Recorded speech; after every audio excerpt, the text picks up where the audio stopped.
नमस्कार, प्रदेश की number 1 debate show में आपका बहुत बहुत स्वागत। मैं हूं आपके साथ संतोष गंगवार। कल यानी 20 जून को प्रधानमंत्री नरेंद्र मोदी एक बार फिर बिहार आ रहे हैं और एक बार फिर करोड़ों की सौगात देने जा रहे हैं। लेकिन इस बार प्रधानमंत्री मोदी का दौरा आरजेडी के गढ़ सीवान में होने जा रहा है और इस दौरे से पहले ही नेता प्रतिपक्ष तेजस्वी यादव ने तीखा हमला बोला है। उन्होंने कहा कि प्रधानमंत्री मोदी ने बिहार के लिए किए गए अपने तमाम वादे पूरे नहीं किए हैं। तेजस्वी का यह बयान बिहार की डबल इंजन सरकार की उपलब्धियों और नाकामियों पर सवाल उठाता है। बिहार में पिछले 11 सालों से डबल इंजन सरकार है और बीजेपी जेडीयू गठबंधन दावा करता है कि इस दौरान बिहार ने नई ऊंचाइयों को छुआ। सड़कों का जाल, बिजली की उपलब्धता, डिजिटल इंफ्रास्ट्रक्चर और केंद्र की योजनाएं जैसे उज्ज्वला, आयुष्मान भारत और प्रधानमंत्री आवास योजना ने बिहार को तरक्की दी है। हाल ही में बीजेपी नेताओं ने दावा किया है कि डबल इंजन सरकार ने बिहार में बुनियादी ढांचे और जन कल्याण योजनाओं के जरिए अभूतपूर्व बदलाव लाया है। लेकिन दूसरी तरफ विपक्ष का नजरिया बिल्कुल अलग है। तेजस्वी यादव ने साफ कहा है कि डबल इंजन सरकार कानून व्यवस्था और स्वास्थ्य सेवाओं में पूरी तरह से फेल हो चुकी है। कांग्रेस नेता राहुल गांधी ने भी नीतीश कुमार की सरकार पर 20 साल की सत्ता के बावजूद बिहार को सुरक्षा, सम्मान और विकास नहीं दे पाने का आरोप लगाया। भाकपा माले जैसे दल तो ये दावा करते हैं कि सरकार भ्रष्टाचार और बेरोजगारी को बढ़ावा दे रही है, जिससे बिहार पलायन हो रहा है। ऐसे में सवाल है कि क्या डबल इंजन सरकार वाकई बिहार के लिए वरदान साबित हुई है या ये सिर्फ एक नारा बनकर रह गया? क्या केंद्र और राज्य के तालमेल में बिहार को प्रगति की राह पर ले जाने में मदद की या फिर वादों के जंगल में जनता भटक रही है? आज इन्हीं सवालों पर करेंगे डिबेट, पूछेंगे डबल इंजन की सरकार कितनी असरदार। लेकिन पहले एक रिपोर्ट।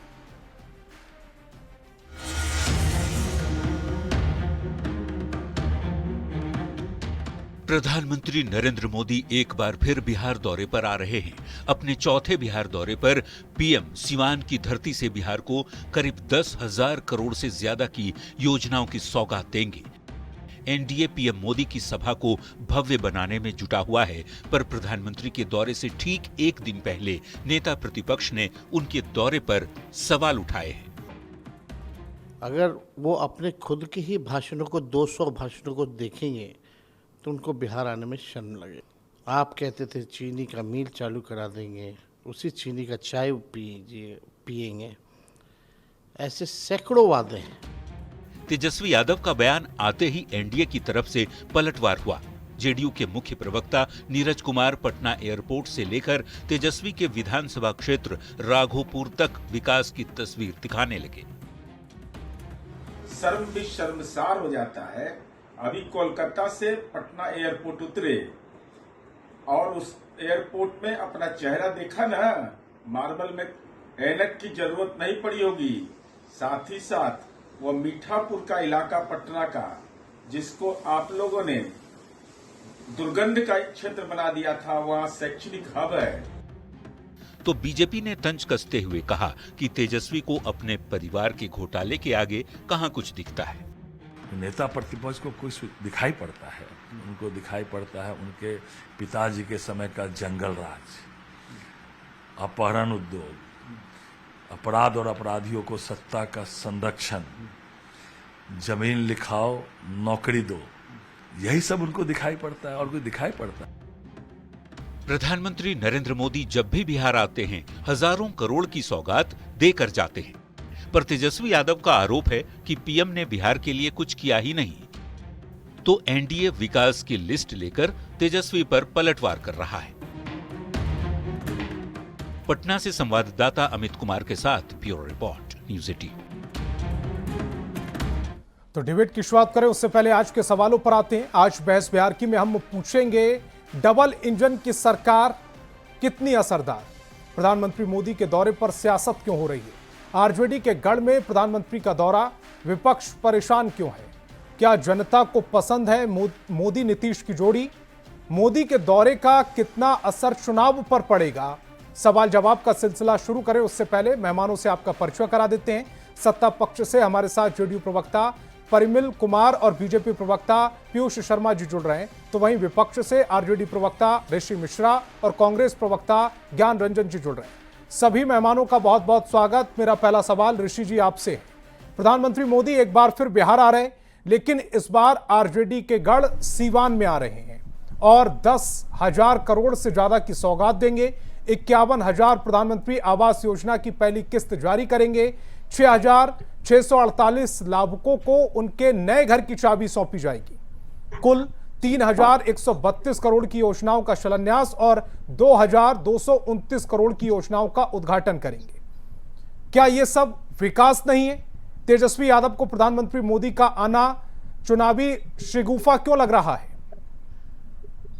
संतोष जी, मोदी जी देश के प्रधानमंत्री हैं, वो आ सकते हैं, जा सकते हैं, जब उनकी इच्छा वो बिहार आ सकते हैं।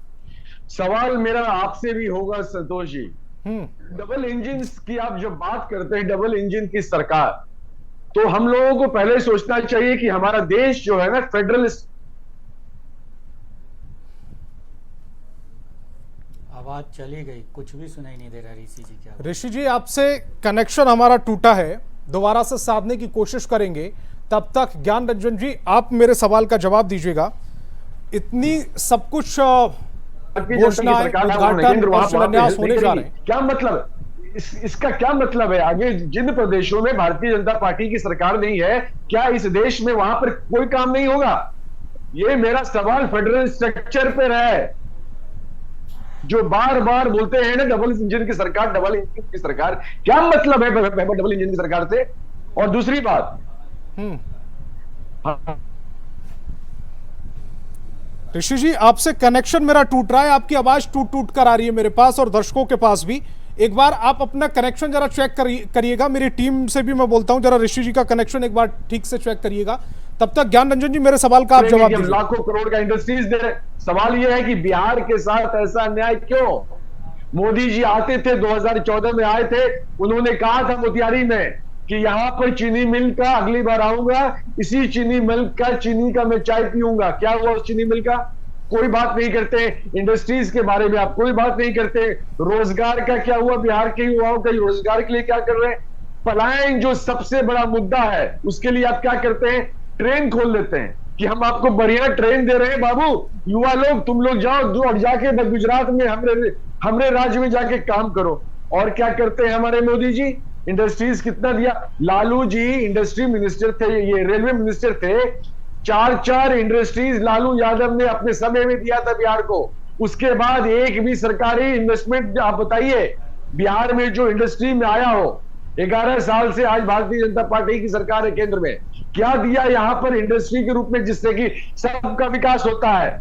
आप यहां पर अनाज बोलिएगा 5 किलो दे रहे हैं, इंदिरा आवास दीजिएगा। क्या बिहार के लोग सिर्फ अनाज के लिए बैठे हैं, इंदिरा आवास के लिए बैठे हैं? यहाँ पर आज एस्पिरेशनल युवा है बिहार का, इसको भी इंदिरा आवास देना गलत है? अगर किसी को छत दी जा रही है तो गलत है? क्या हम उसी पर खुश हो जाएं? क्या अच्छा, आपने इंडस्ट्री की बात की, शायद पता नहीं मुझे, वैसे तो ऋषि जी आप बहुत विद्वान प्रवक्ता हैं, शायद ये जानकारी आपको होगी। मड़ोरा में लोकोमोटिविटी फैक्ट्री है, उससे रेल इंजन बना है और वो अब विदेशों में जाएगा और कल इसकी शुरुआत हो रही है और इसकी स्थापना 2018 में हुई थी। ये आपको जानकारी है? स्थापना नहीं, पहला प्रपोजल कब था उसका? पहला प्रपोजल कब हुआ था, आया था उसका? 2013 में। तो जब हम जानकारी रखें, हमारे आपसे आग्रह होगा पूरी जानकारी रखनी चाहिए। तो जैसे कि इसको मेक इन इंडिया के तहत प्रधानमंत्री नरेंद्र मोदी ने डेवलप नहीं किया था? 2010 में 729 इंजन, डीजल इंजन तैयार हो चुके हैं जो अब विदेशों में जाने के लिए तैयार हैं और 30,000 करोड़ से ज्यादा का ये मुनाफा भारत को होने जा रहा है। तो मेक इन इंडिया से मेक इन बिहार की तरफ बिहार बढ़ रहा है, इस पर आप खुश नजर नहीं आए? इसका जिक्र भी नहीं किया आपने। Santosh ji, make in India 2014 के बाद नहीं हुआ है। लालू, मैंने तो आपको एग्जांपल रख दिए सामने आपके। लालू जी जब रेलवे मंत्री थे उस समय भी 4 रेलवे के इंडस्ट्रीज बिहार को मिला था। माननीय मुख्यमंत्री जी जब केंद्र में मंत्री थे, एनटीपीसी बाढ़ उस समय आया था, हम तो उस चीज को भी अप्रिशिएट करते हैं। लेकिन 2014 के बाद जो आदरणीय प्रधानमंत्री बिहार को बार बार धोखा देना क्यों? आखिर मोतिहारी में चीनी मिल कब खुलेगा? हम सवाल तो कर सकते हैं ना। मोदी जी ने अपने मन से कहा था कि अगली बार आऊंगा तो चीनी पीऊंगा, चाय पीऊंगा। कब चाय पीजिएगा सर? उत्तर बिहार की जो स्थिति है, इन चीनी मिलें बंद है, कब खुलेंगी वो? हमारे युवा नेता तेजस्वी यादव अपने बार बार अपने भाषण में कहते हैं कि जब हम आएंगे, हमारी सरकार बनेगी, तो एग्रो बेस्ड इंडस्ट्रीज को हम लोग इनकरेज करेंगे। एनकरेज ही नहीं करेंगे, जब जरूरत पड़ेगी तो सरकार उसमें इक्वल पार्टनर होगा, हम मिलके खोलेंगे। हम लेकिन कहां ऋषि जी ऐसा थोड़ी कि तेजस्वी यादव सरकार में आए नहीं, आए थे, बीच बीच में आए हैं, 2 बार आए हैं। आए थे। मैं ठीक है, बहुत बढ़िया सवाल पूछा आपने। 2020 में रख देते। नहीं तो डिप्टी सीएम थे, आए थे। सुन लीजिए सर, सुन लीजिए। आपको 2020 में हमारे नेता तेजस्वी यादव ने लोगों से वादा किया था, जब हमारी सरकार बनेगी, जब मैं बनूंगा मुख्यमंत्री, तो 10 लाख सरकारी नौकरी युवाओं को दूंगा, सरकारी नौकरी। आप इंडस्ट्री पे बात कर रहे थे, नौकरी पे। अब ये मत कहना कि वो डिप्टी सीएम थे इसलिए इंडस्ट्री का उद्घाटन नहीं कर पाए, उसकी पहल नहीं कर पाए। आपने तेजस्वी यादव जी पे सवाल उठाया है, उनके इंटेंशन पे सवाल उठाया, तो मैं उसको साफ कर दूं। पहले 17 महीने का मौका मिला था एज ए डिप्टी सीएम, और उन्होंने अपने एजेंडा को लागू करवाया और 5 लाख युवाओं को सरकारी नौकरी दी। 3.5 लाख जो है अंडर प्रोसेस किया। उसके अलावा आज भी जो सरकारी नौकरी मिल रही है, तेजस्वी यादव का देन है। उनका जो एफर्ट था, उनकी जो मेहनत थी, उसके चलते आज युवाओं को बिहार में सरकारी नौकरी मिल रही है। अरे हम तो 5 साल मांग रहे थे, तेजस्वी यादव तो सिर्फ 5 साल मांग रहे हैं। इनको 20 साल नहीं चाहिए, ये सिर्फ 5 साल मांग रहे हैं। अपने एजेंडा के साथ आ रहे, ऑल्टरनेटिव एजेंडा के साथ, विकासशील एजेंडा के साथ। ये रहा हमारा एजेंडा, इस पर हमको वोट करिए। युवाओं से वोट मांग रहे हैं, महिलाओं से वोट मांग रहे हैं, आम आदमी से वोट मांग रहे हैं, बच्चों से मांग रहे हैं, बड़ों से मांग रहे हैं, बूढ़ों से मांग रहे हैं कि हमारा एजेंडा है, हम विकास करना चाहते हैं। हम क्योंकि उनका अपना विजन ना है, उनको अभी वो 35 साल के, 35 साल और उनको राजनीति करनी है। अब ये 80 साल के बूढ़े लोग क्या राजनीति करेंगे? ये लोग जो है आपस में रेवड़ियां बांट रहे हैं। इन लोग जो है मिलकर सरकार में 80 साल की बात कह के ये आप अपमान कर रहे हैं अपने ही प्रदेश अध्यक्ष का भी। अभी प्रदेश अध्यक्ष आरजेडी का कितनी साल की उम्र में आपने उनको बनाया है, उनके तजुर्बे को आप एक साइड रख रहे हैं। तो 20, मैं उम्र के साथ साथ बोल रहा हूं, जो 20 साल से जो एक ही जगह चल रहे हैं, वो एक ही एजेंडे पे चल रहे हैं। और आज के दिन में आरजेडी के लिए अलग पॉलिसी और दूसरों के लिए अलग पॉलिसी थोड़ी हो सकती है। वो अपना साथ काम नहीं कर वो अपना चेहरा, अपना नेतृत्व वो संभालेंगे, आप अपना चेहरा, अपना नेतृत्व संभालेंगे। जब आपने 80 साल के किसी व्यक्ति को साथ नहीं दे रहा, अनुभव से लेस किसी व्यक्ति को अगर आपने अपना प्रदेश अध्यक्ष चुना, तो किसी ने सवाल थोड़ी उठाया। हमारे प्रदेश अध्यक्ष का स्वास्थ्य सही है, माननीय मुख्यमंत्री जी का स्वास्थ्य उनके साथ नहीं है। ये चीज हम सबको अब ठीक है, एक्सेप्ट कर लेना हालांकि चाहिए। उस पर जेडीयू आपको चैलेंज भी कर चुकी है कि आप 15 दिन का अपना डेटा निकालने की कितना तेजस्वी घूमे और गर्मी चिलचिलाती गर्मी में कितना 15 दिन में मुख्यमंत्री घूमे थे, उसका डेटा उन्होंने मांगा था, आप नहीं दे पाए थे। माननीय मुख्यमंत्री जी अपने मंत्रिमंडल के 10 लोगों का नाम बता दें। ठीक है, जेडीयू प्रवक्ता परिमल कुमार जी, जो प्रधानमंत्री नरेंद्र मोदी आ रहे हैं, सीवान आपने वो जगह चुनी है जहां पर वो कई योजनाओं का उद्घाटन भी करेंगे, शिलान्यास भी करेंगे। क्या इसी वजह से, चूंकि सीवान आरजेडी का गढ़ है, जितनी भी बातें तेजस्वी यादव कह रहे हैं उसी वजह से की जा रही हैं, क्योंकि आपने उनके गढ़ को टारगेट करने की कोशिश की? संतोष जी, बिहार का कोई भी क्षेत्र आरजेडी का गढ़ नहीं रहा। जिस तरह एनडीए की सरकार केंद्रीय स्तर पर आदरणीय नरेंद्र मोदी और बिहार में हमारे यशस्वी जो मुख्यमंत्री हमारे आदरणीय नीतीश कुमार है, जिस तरह वो दिन रात बिहार के जनता की सेवा में संलग्न रहते हैं, शायद हम लोग जैसे व्यक्ति भी या युवा भी उनके साथ कम्पीट नहीं कर पाएगा। जितनी इफिशियंसी, जितनी दक्षता उनमें है और जितनी विजनरी पर्टिकुलर अप्रोच के साथ ऑल राउंड इंटीग्रेटेड डेवलपमेंट वो इंश्योर कर रहे हैं। जब जब आदरणीय प्रधानमंत्री बिहार आते हैं तो बिहार वासियों को बड़ी बड़ी सौगातें देते हैं। 24 अप्रैल में को जब उनकी यात्रा हुई तो 13,480 करोड़ की सौगातें बिहार को दी गई। फिर 29 अप्रैल को जब आए तो 50,000 करोड़ और इस बार लगभग 10,000 करोड़ की योजनाओं का शिलान्यास और उद्घाटन किए जाएंगे। देखिए, एक्चुअली क्या है कि राजद की स्थिति, फियर साइकोसिस, ये से ये गुजर रही है। इनको अब भय हो रहा है। जिस तरह बिहार का समग्र और समेकित विकास हमारे आदरणीय नेता नीतीश कुमार के नेतृत्व में हुआ, यह बिहार, संतोष जी, यह वही बिहार है जब यहां से उद्योगपतियों का पलायन हो रहा था, वहां से छात्रों का पलायन हो रहा था, बड़े बड़े पर्टिकुलरली एजुकेशन इंस्टीट्यूशन का पलायन हो रहा था, क्योंकि रैंसम, फिरौती और रैंसम यही इंडस्ट्री बिहार में डेवलप कर रही थी। और आज आदरणीय नीतीश कुमार ने जिस तरह बिहार के विकास का मार्ग सुनिश्चित किया, ऑल राउंड इंटीग्रेटेड डेवलपमेंट, शैक्षणिक स्तर पर विकास, स्वास्थ्य स्तर पर विकास, इंफ्रास्ट्रक्चर में अनपैरेलल विकास, डबल डेकर पर्टिकुलरली, फिर हाई स्पीड पर्टिकुलरली मेट्रो इत्यादि का जो विकास बिहार में हो रहे हैं। और बिहार कई क्षेत्रों में भारत में अग्रणी भूमिका निभा रहा है। जैसे केंद्र सरकार ने मेक इन इंडिया का प्रोजेक्ट या विजन लेके आगे बढ़ा था।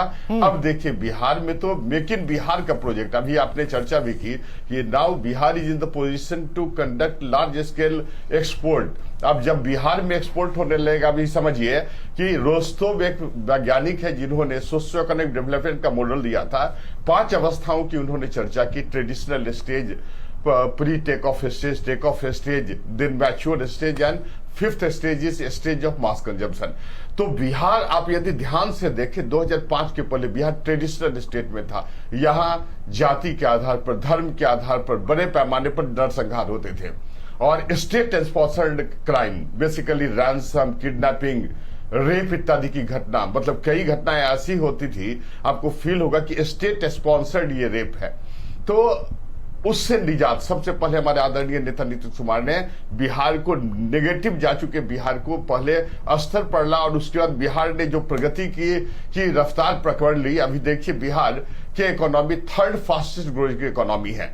अब ये छटपटाते हैं। अभी ऋषि मिश्रा जी बोल रहे थे पलायन की बात। अरे मूर्खतापूर्ण बात ये स्टेटमेंट देते हैं, बिहार में पलायन अब नहीं हो रहा है। पलायन का तात्पर्य क्या होता है, मैं कई बार कई चैनलों पर बतला चुका हूं कि पलायन का इंग्लिश होता है एक्सोडस, और वह तब होता है जब व्यक्ति धार्मिक और राजनीतिक कारणों से जो उस 75 क्षेत्र लाख को लोग छोड़ने बाहर के लिए रह रहे हैं, विवश बिहार हो, के जिस लोग, तरह वो की फिर दशा कैसे गए बाहर? जंगल अगर राज के पलायन नहीं दौरान। हुआ। Santosh ji let me complete, मुझे स्पष्ट करने दें। राइट, आज जो पर्टिकुलरली लोग बाहर जा रहे हैं, देखिए बिहार में 10 रुपए के मासिक शुल्क पर हमारे आदरणीय नेता नीतीश कुमार इंजीनियरिंग की शिक्षा उपलब्ध करा रहे हैं और 5 रुपए के मासिक शुल्क पर पॉलिटेक्निक की शिक्षा। लोग मानव संसाधन को उन्होंने समृद्ध करने का काम किया। देखिए 2 पोल्स है।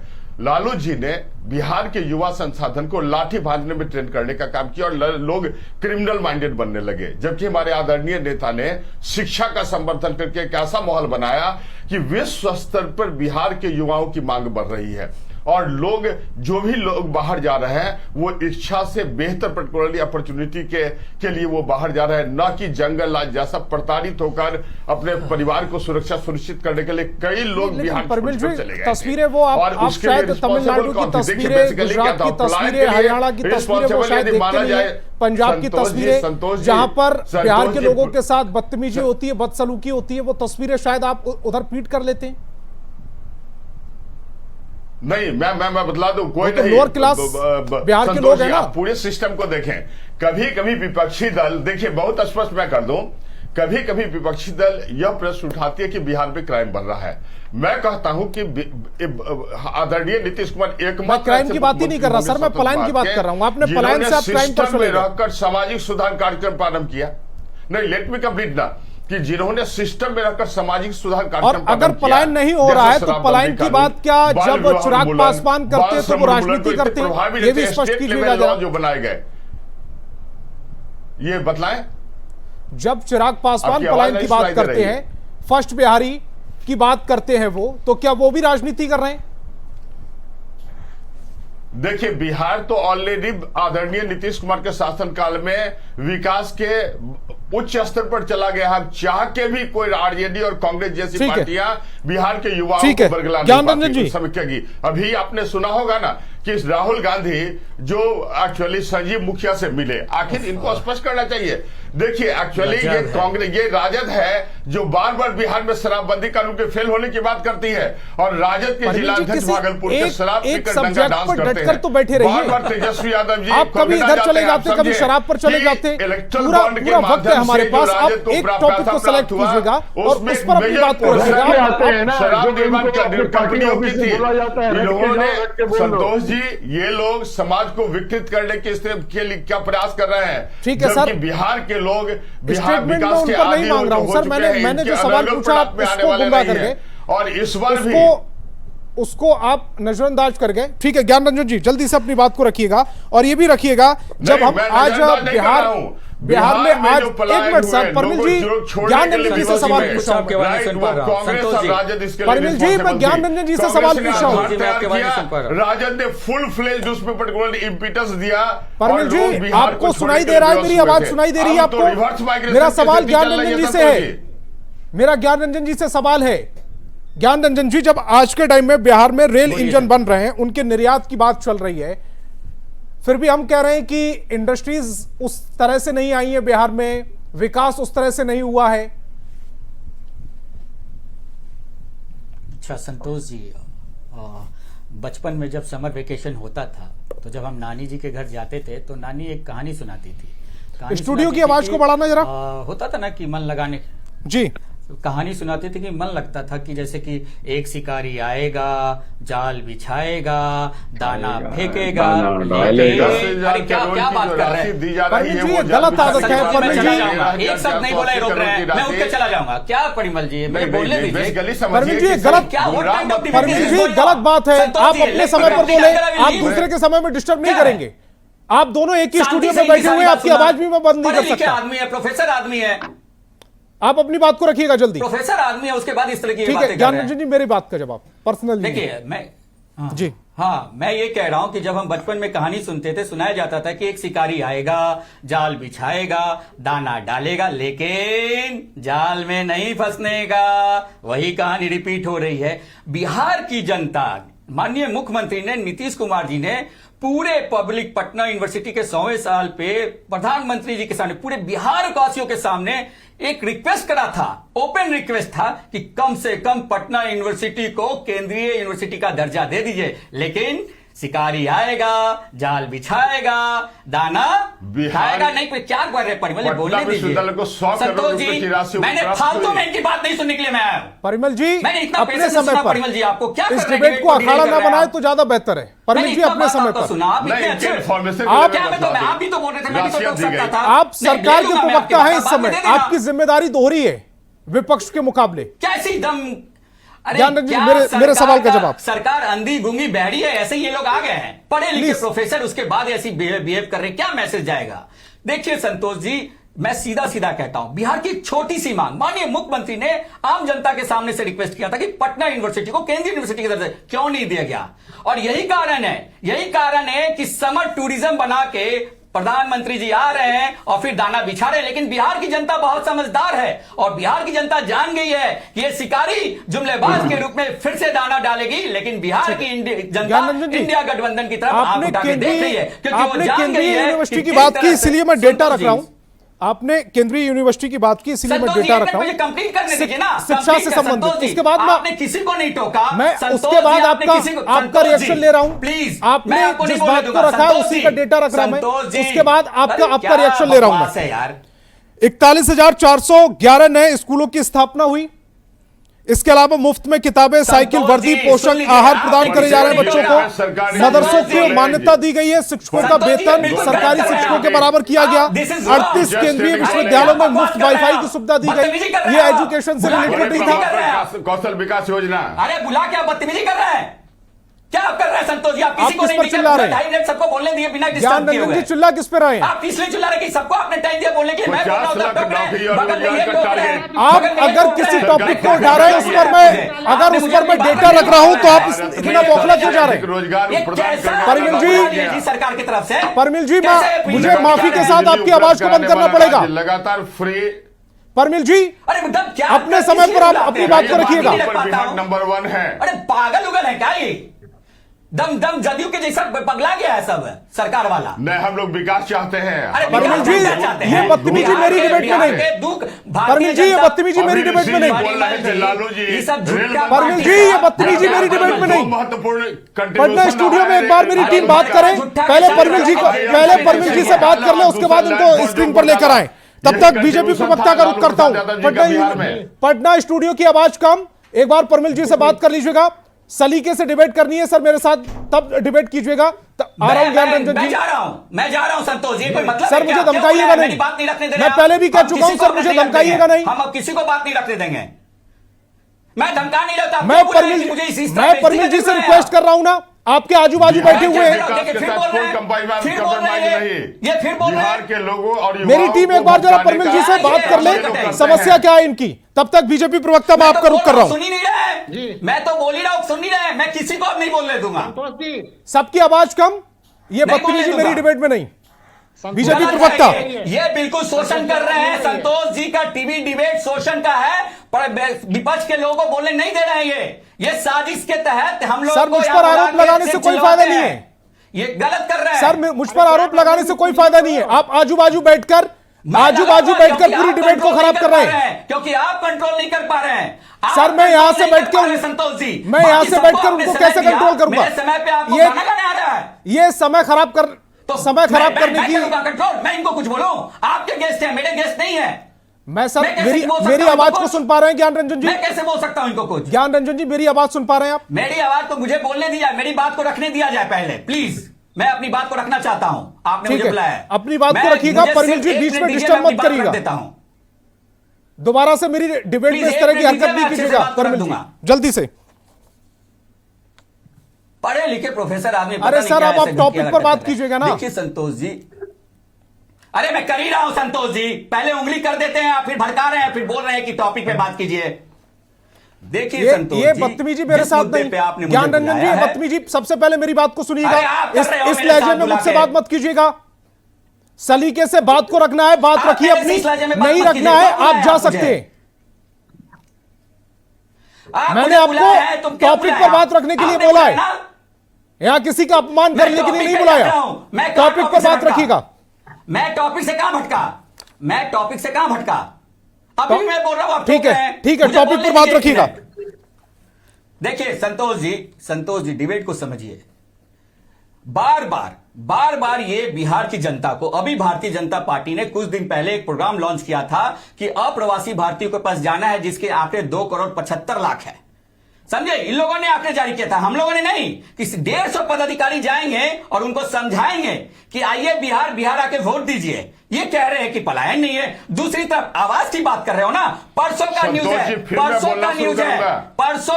कि 50% आवास में घपला पाया गया है।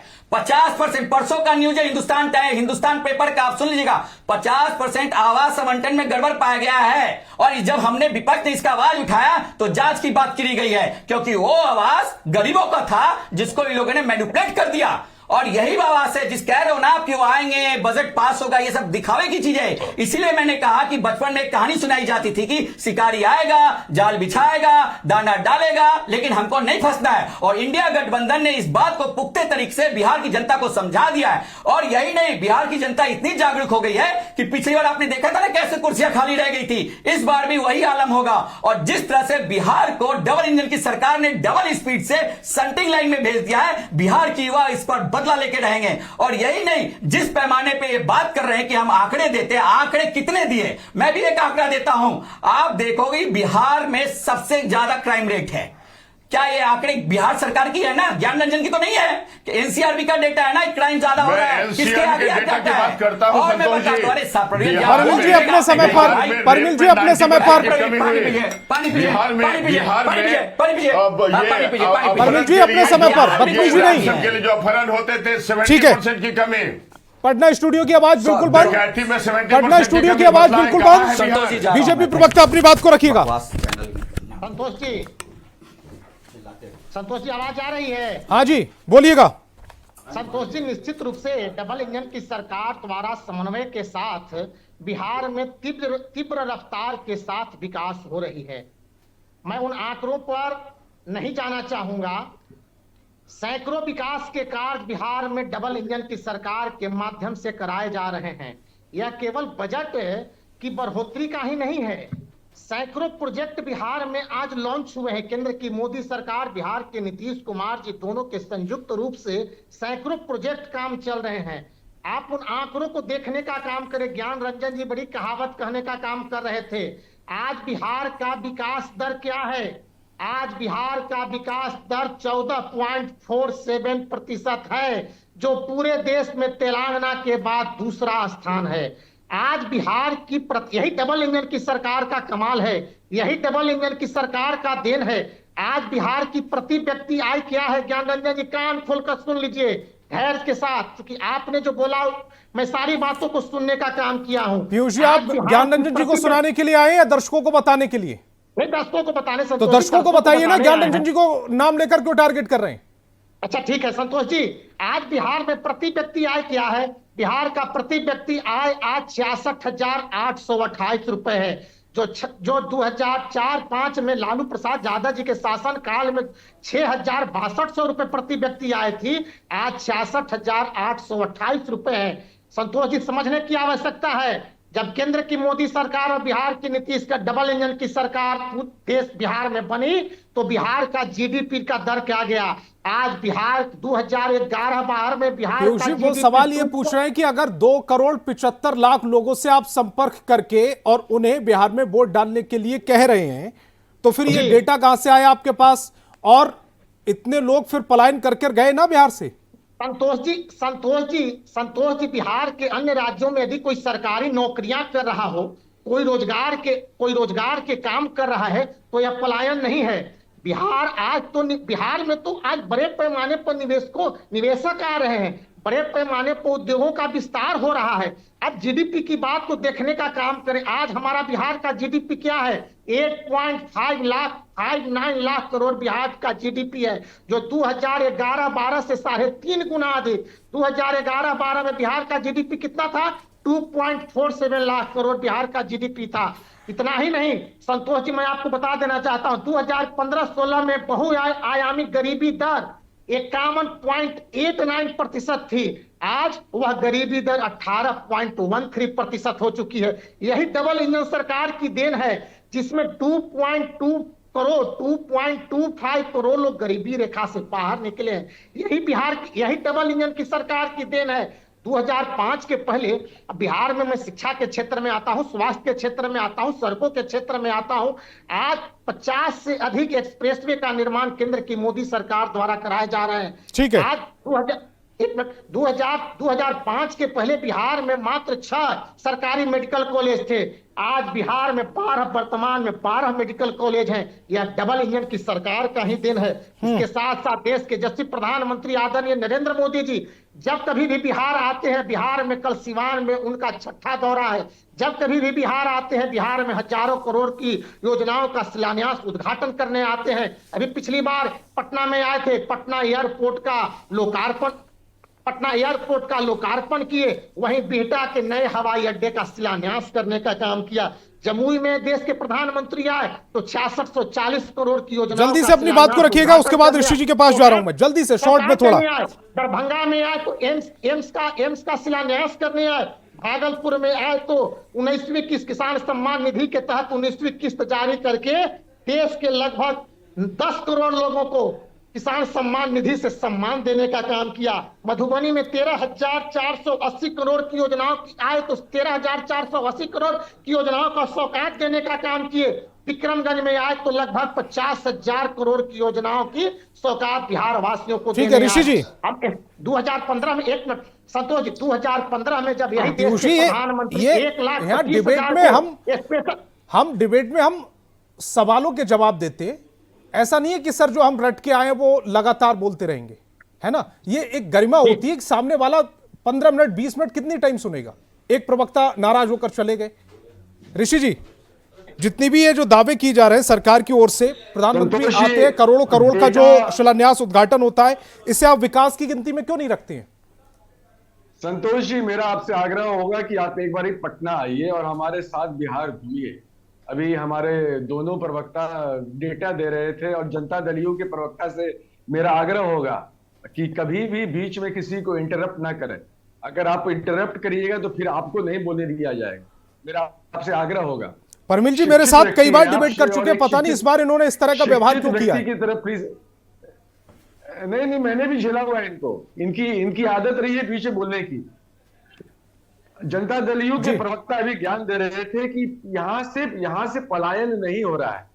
2011 का डेटा है 75.54 लाख पलायन हुआ था, 2011 का डेटा है। 2024 में ये इंटरनेशनल लेबर ऑर्गेनाइजेशन आईएलओ ने माना है कि बिहार से जो भी पलायन हो रहा है उसमें 39% नौकरी के लिए लोग बाहर जा रहे हैं।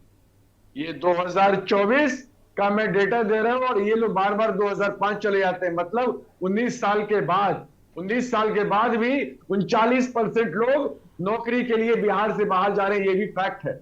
और दोनों प्रवक्ता अभी डेटा का बौछार कर दिए। लगता है कि पता नहीं बिहार में कितना पैसा आ गया है, जितना वादा किया था, जितना बजट में अलॉटेड है उससे भी ज्यादा आ गया है। मेरा आग्रह होगा, शिक्षा को देखना है अगर आपको, तो आप साइकिल से मत देखिए, स्कूल ड्रेस से मत देखिए, कितना पैसा दिया गया है कृपया उससे मत देखिए, स्कूल बिल्डिंग पर कितना पैसा खर्चा गया है कृपया उसको मत देखिए। आप चलिए गांव में, मैं अभी गया था। फिर कैसे काम को तराजू पर तोला जाएगा सर? में सर प्राथमिक विद्यालय है। तब तक ज्ञान रंजन जी प्लीज आकर अपनी सीट पर बैठिएगा। एक भी बच्चे नहीं थे, क्योंकि एक मिनट मैं ज्ञान रंजन जी से अपील कर लूं जरा। ज्ञान रंजन जी तब तक आकर अपनी सीट पर बैठिएगा, माइक हुक लगाइएगा। ऐसे नाराज हो जाने से ना आपका काम चलने वाला है ना हमारा काम चलने वाला है। हमारा काम है सवाल पूछना और आपका काम है जवाब देना, और जवाब आप हमें नहीं देते, इस टेलीविजन के जरिए आप अपने दर्शकों को देते हैं, अपनी जनता को देते हैं जिनके बीच में आपको जाना है। परमिल जी आपसे उम्मीद करता हूं कि आप व्यवहार थोड़ा सा ठीक करेंगे, क्योंकि आपका व्यवहार अगर टेलीविजन पर इस तरह का देखेगा तो छवि अच्छी नहीं जा रही है आपकी। ज्ञान रंजन जी को मेरी टीम अगर सुन रही है, पटना टीम, तो ज्ञान रंजन जी को बिठाइएगा जरा कुर्सी पर, तब तक ग्राफिक्स चलाइएगा स्क्रीन पर, आप जल्दी से बात कीजिएगा अपनी कंप्लीट। ऋषि जी। हाँ संतोष जी मैं बता रहा था कि गांव में स्कूल में टीचर्स नहीं आते हैं। बच्चे का एडमिशन है लेकिन बच्चे पढ़ने के लिए नहीं आ रहे हैं। मैं आपको बताऊं, मैं अपना एग्जांपल एक देता हूं, छोटा सा एग्जांपल है। 10 साल पहले मैं अपने विधानसभा से एमएलए था। उस समय में एक गांव में प्राथमिक केंद्र खुलवाया था, ये हेल्थ का बिल्डिंग बन के तैयार हो गया था। आज तक वहां पर डॉक्टर नहीं है, इनफैक्ट एएनएम भी नहीं है जो जाके लोगों को सुइया दे। ऐसी वहां पे दो अस्पताल मैंने करवाया था, आज तक वहां पर एएनएम। फैक्ट ये है, आप डेटा पे बताइएगा कि वहां पे हमने अस्पताल खोल दिया है, वहां पे हमने स्कूल खोल दिए हैं, हमने इतने सरकारी नए स्कूल बनाए। फैक्ट ये है कि कुछ नहीं, एक जमीन पर शून्य सन्नाटा है। भ्रष्टाचार में ये सरकार ऊपर से नीचे तक लिप्त है। ठीक है, जेडीयू प्रवक्ता परमिल जी अब आप अपने समय पर बोलिएगा। और आप पर आरोप ये लग रहा है कि आपने इंफ्रास्ट्रक्चर तो तैयार कर दिया है लेकिन वहां काम करने वाले हैं नहीं, तो फिर उस इंफ्रास्ट्रक्चर का काम क्या है? फिर संतोष जी अभी यही आपने कहा कि बिहार से लोकोमोटिव इंजन के एक्सपोर्ट की प्रक्रिया प्रारंभ होने वाली है और प्रधानमंत्री जी हरी झंडी देंगे। स्पष्ट है कि विकास हुआ है और विकास दिखलाई भी दे रहा है। ऐसा नहीं कि सिर्फ विकास के का ढिंडोरा हम लोग पिटते हैं। आप बिहार आके देखें, पटना घूम के देखें, रिवर फ्रंट, डबल डेकर और एलिवेटेड सड़कों की जो स्थिति है, बिहार बदल चुका है। अब प्रॉब्लम यह है कि हम लोग आरजेडी और जो कांग्रेस पार्टियां हैं वो जिस तरह गलत बयानबाजी करती है तो उसकी परिणति तो उसने भुगती भी है। राजद तो लोकसभा चुनाव में मात्र 4 सीटों पर सिमट गई और जो बाई इलेक्शन था उसमें 0 पर हार गई। उसका कारण था गलत बयानबाजी करना। तेजस्वी जी बार बार झूठ बोलते थे कि मैंने रोजगार सृजन किया, जबकि उनकी कहीं भूमिका बिहार में रोजगार देने की नहीं रही। बार बार वो बोलते हैं कि मैं जाति आधारित जनगणना की बात हमारे प्रयास से हुआ, जबकि जाति आधारित जनगणना का प्रयास एक्सक्लूसिव हमारे आदरणीय नेता नीतीश कुमार के पर्सनल इनिशिएटिव से हुआ। 1994 में उन्होंने भारतीय लोकसभा में जिस तरह प्रभावी रूप से यह आवाज उठाई थी और जिसकी परिणति आज दिखलाई दी, आदरणीय नरेंद्र मोदी उनकी भावनाओं को समझे और भारत सरकार ने केंद्रीय स्तर पर जाति आधारित जनगणना कराने का निर्णय लिया। हमारे नेता ने बिहार में जाति आधारित सर्वे करवाया और जो मैक्सिमम पॉसिबल बेनिफिट होना चाहिए था बिहार वासियों को वो सुनिश्चित कराने का काम करवाया। 54,000 परिवारों को जो बीपीएल फैमिली के थे उनको 2-2 लाख रुपए दिए गए ताकि वो पर्टिकुलरली स्वरोजगार इकाइयां डेवलप करके पर्टिकुलरली उनकी स्थितियों में सुधार हो। साथ साथ सरकार ने एम्प्लॉय आरक्षण के मुद्दे पर भी प्रभावी कदम उठाया। हालांकि यह मामला सब जुडिस है और हमें विश्वास है कि निश्चित रूप से हमें सफलता मिलेगी। तो जिस तरह हमारे आदरणीय नेता समाज के सभी वर्गों के विकास का काम कर रहे हैं, जो दिखलाई भी दे रहा है, आज वही बिहार है जब लोग यहां से भाग रहे थे, वह अब वही बिहार है जब रिवर्स माइग्रेशन प्रारंभ हुआ। अब समझे कि कभी कभी आपने इतना डेटा रखा तो ये भी बताइए कि कितने लोग वापस आए, कितने लोग बाहर गए थे और कितने लोग वापस आ गए। अभी ऋषि जी बोल रहे थे, ऋषि जी मौका दूंगा, इसके तुरंत बाद मौका दूंगा आपको। कुछ डेटा के बारे में कि विदेश में रहने वाले एनआरआई, इनको पता होना चाहिए कि इस साल भारत को $129 मिलियन फॉरेन रिमिटेंस के रूप में प्राप्त हुआ है। यह पैसा वही पैसा है जहां युवा जो संसाधन है भारत का, वह विदेश में जाकर भारतीयों का सिर ऊंचा करके वहां महत्वपूर्ण सेवा और योगदान दे रहा है। अब जंगल राज तो नहीं है कि यहां हम लोग बैठा के गांधी मैदान में लाठी भाजने के लिए हम लोग ट्रेनिंग दे। बिहार बदल चुका है, बिहार विकसित हो चुका है। ऋषि जी आप जल्दी से अपनी बात को रखिएगा, उसके बाद बीजेपी प्रवक्ता आपके पास करेंगे। जिस तरह हमारे आदरणीय नेता नीतीश कुमार दिन रात काम कर रहे हैं, मैंने तो कहा कि जितनी एनर्जी पोटेंशियल और जो संभावना उनमें अभी देखने मिलती है उतना शायद 20 वर्ष के युवा में भी नहीं दिखती। मुश्किल है इनके साथ। परमिल जी हो गया, आपका स्टॉप बटन होता है कुछ, कर रहे हैं और प्लीज वासियों को दिग्भ्रमित करने का काम कर रहे हैं। बार बार जनता इनके बिहार स्टूडियो की आवाज कम, वोट नहीं, ऋषि जी की आवाज को अब रखा जाए। मारती है लेकिन ये जी ऋषि जी अपनी बात को रखिएगा। क्या बात करेंगे यार सीनियर संतोष जी, हमें भी समय मेरा दीजिए। आग्रह होगा जनता पीयूष जी आ रहा हूं, उसके बाद आ रहा हूं। जनता पार्टी के लोगों से इन्होंने कहा कि जनता दल यू और भारतीय जनता पार्टी के लोगों से कि आज 8 बजे के शो में, संतोष जी के शो में बड़ा बढ़िया डेटा रख रहे हैं। तेजस्वी जी भी 4 सीटें हैं। लेकिन मेरा दावा है संतोष जी, कल हम फिर मिलेंगे। कल देश के प्रधानमंत्री बिहार में आ रहे हैं और क्या बात करेंगे? जंगल राज 2005 जाएंगे, बात करेंगे परिवारवाद की। अगर है हिम्मत तो बात करें ना कि 20 सालों में बिहार में एनडीए की सरकार ने क्या क्या काम किया है, उस पर चर्चा करें। नहीं करेंगे क्योंकि उनको हकीकत पता है। ये लोग तो चैनल पर आए हैं, आधा घंटा कुछ बोलना है तो बोल के चले जाएंगे। देश के प्रधानमंत्री समझते हैं कि उनके पास कोई उपाय नहीं है। ऐसा उनके पास बिहार में नेता है, उनके नाम पे आप वोट नहीं मांग सकते। भारतीय जनता पार्टी में ऐसे लोग हैं, उनके भरोसे आप रह नहीं सकते, तो बार बार चले जाएंगे 2005। देखिए बिल बिलाने से ऋषि काम नहीं चलेगा। बिहार की जनता जागृत हो चुकी है। परमिल जी अपने समय पर आप हमेशा समय की लिमिट को क्यों लांघने लगते हैं? परमिल जी आप समय की लिमिट को क्यों लांघने लगते हैं? आपके पीछे क्यों बोल रहे हैं बार बार बीच में महाराज? क्या ऋषि जी बकवास करता है यार? इतने सीनियर आदमी है, प्रोफेसर आदमी है भाई। रखिएगा अपनी बात रखिएगा ऋषि जी। सत्ता में इसका मतलब क्या कि जो बना वही करिएगा? ठीक है सर, मेरी बात का जवाब दीजिएगा। तो मेरा आग्रह होगा इन दोनों व्यक्ति से कि कल का प्रधानमंत्री जी का भाषण सुन लें, उसमें कुछ नहीं दिखेगा। मेरा आग्रह है देश के प्रधानमंत्री से कि परिवारवाद की चर्चा कल जरूर करें और इस बात की चर्चा करें कि कलम से सुप्रीम कोर्ट में जनता दल यू के मंत्री के जो अध्यक्ष हैं उनके बेटियों का कैसे अपॉइंटमेंट हुआ, इस बात की चर्चा करें। बिहार में आयोग में भाजपा के जनता दल सर पीयूष जी आपके पास आ रहा हूं, एक बात तो कंप्लीट करने दें। बात का कैसे अपॉइंटमेंट हुआ, इसको परिवारवाद करते हैं। हमारे नेता तो जनता से चुन के आते हैं। 10 साल से वो जनता के बीच में, जनता ने आदेश दिया कि आपको ऑपोजिशन में रहना है तो हम लोग उससे काम कर रहे हैं। ठीक है, जवाब ले लेते हैं, मिलेगा तो सत्ता में। ऋषि जी जवाब ले लेते हैं, पीयूष जी जवाब दीजिएगा। संतोष जी राष्ट्रीय जनता दल के इतने पढ़े लिखे प्रवक्ता हैं, पूर्व विधायक रहे हैं और कितनी हास्यास्पद बातें करते हैं, बड़ी हंसी आती है। कितनी हास्यास्पद बातें इनके द्वारा कही जा रही है। ऋषि जी बिहार के विकास को आप देखने का काम करें। आज पटना से पूर्णिया की यात्रा महज 4 घंटे में पूरी करते हैं। आज पटना से किशनगंज की यात्रा महज 4 से 4.5 घंटे में पूरी करते हैं। आज सैकड़ों रेलवे पुल का निर्माण होने का काम हुआ है इसी डबल इंजन की सरकार में। और देश के प्रधानमंत्री आदरणीय नरेंद्र मोदी जी ने बिहार की धरती पर आकर के कई जनसभाओं में यह कहने का आपने कहा कि डबल इंजन की सरकार जहां जहां होती है वहीं विकास के काम होते हैं, और बिहार में यदि डबल इंजन की सरकार नहीं रहती तो आपने शुरू में प्रश्न करने का काम किया था। मैं आपको बता देना चाहता हूं, बिहार के प्रति देश के प्रधानमंत्री आदरणीय नरेंद्र मोदी जी का समर्पण, आत्मीय लगाव ही है जो आज बिहार को विकसित राज्य बनाने का काम करने जा रहे हैं। 2037 में देश के प्रधानमंत्री आदरणीय नरेंद्र मोदी का लक्ष्य है विकसित भारत बनाना, और विकसित भारत बनाने में महत्वपूर्ण भूमिका बिहार का विकास अदा करेगा। और इसीलिए बिहार के विकास करने का काम करने के लिए वे प्रतिबद्ध है।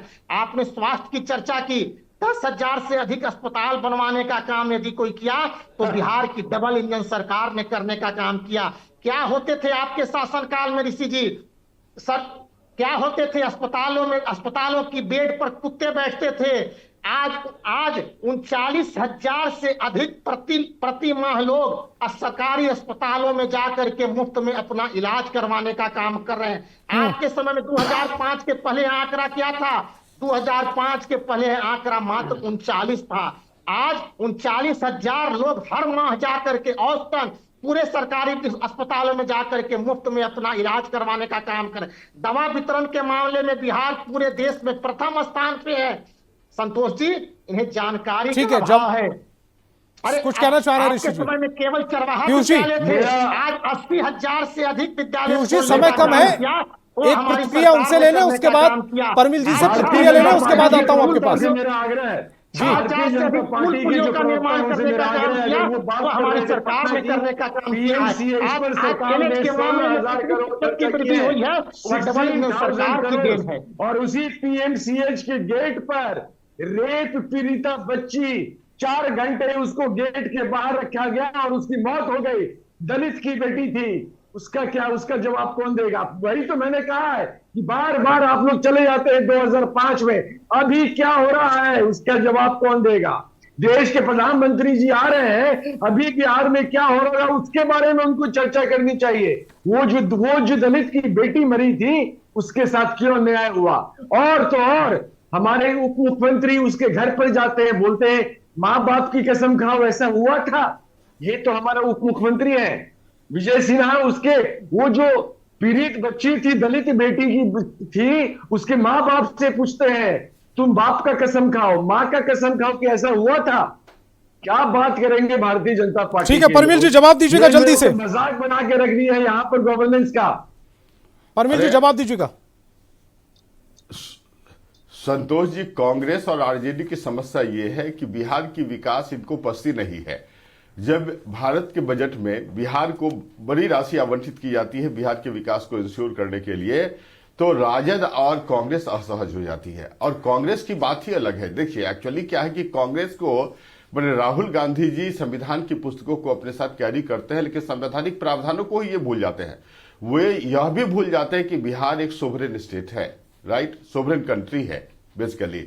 उनको बिहार के प्रधानमंत्री और बिहार के जो भारत के प्रधानमंत्री और बिहार के विकास पुरुष के कार्यों में आस्था नहीं होती, और वो पर्टिकुलरली विदेशी शक्तियों के पास जाकर भारतीय लोकतंत्र को बचाने का गुहार लगाते हैं। यही स्थिति इनकी है। जिस समय अभी ऑपरेशन सिंदूर चल रहा था संतोष जी, तो जब पूरा भारत भारत के सैनिकों के अदम्य साहस और पराक्रम से जी, आपकी दिक्कत यह है कि अभिभूत हो रहा सवाल है। किसी टॉपिक पर पूछा जाता है, आप वहीं तक पहुंच कहीं जाते हैं। क्या बात कर रहे हैं? समझ में नहीं आता क्या बोल रहे हैं महाराज। उनको काउंट कर रही थी, तो इनकी झूठा बयानबाजी करते हैं, लगता है कि इन पर भी जो है सवाल ये था उनका स्वास्थ्य से लेकर, स्वास्थ्य से लेकर उनका सवाल था। आप चले गए ऑपरेशन सिंदूर पर। पार्डन, उनकी आवाज नहीं सुनाई देती है। संतोष जी, आप अपने माध्यम से बताएं कि ऋषि जी क्या बोल रहे थे। क्या काम हो रहा है इनको खुद नहीं पता है। बिहार गवर्नमेंट क्या काम कर रही है इनको खुद नहीं पता है। क्या वो ये पूछ रहे हैं कि स्वास्थ्य को लेकर जो बिहार की गवर्नमेंट है वो क्या काम कर रही है।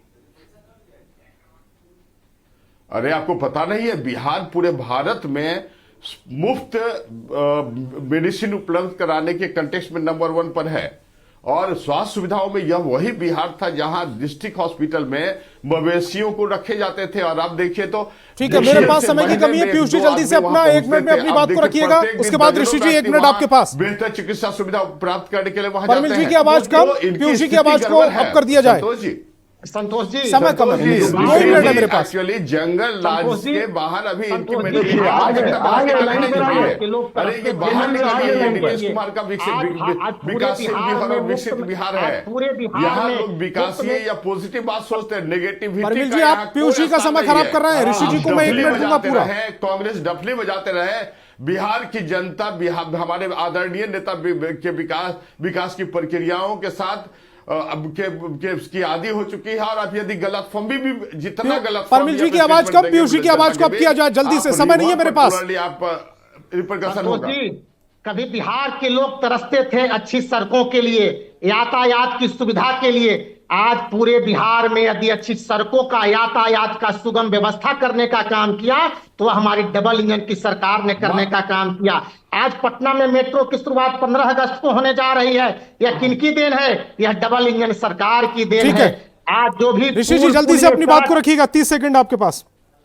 संतोष जी, मेरा आग्रह होगा कि कल देश के प्रधानमंत्री पटना आ रहे हैं, हमारे राज्य में आ रहे हैं, बिहार में आ रहे हैं, मंच से बोले कि बिहार में थाना पर, ब्लॉक पर शराब का कोई धंधा नहीं होता है। हमारे प्रधानमंत्री मंच से बोले ब्लॉक और थाना पर सारा काम फ्री में होता है, कहीं कोई पैसा नहीं लिया जा रहा है। बिहार वो आज हमारे प्रधानमंत्री मंच से बोले बिहार में भ्रष्टाचार नहीं है, कोई अफसर पैसा नहीं लेता है, कोई आईएएस पैसा नहीं लेता है, कोई मंत्री पैसा नहीं लेता है। हिम्मत है तो बोल के दिखाएं।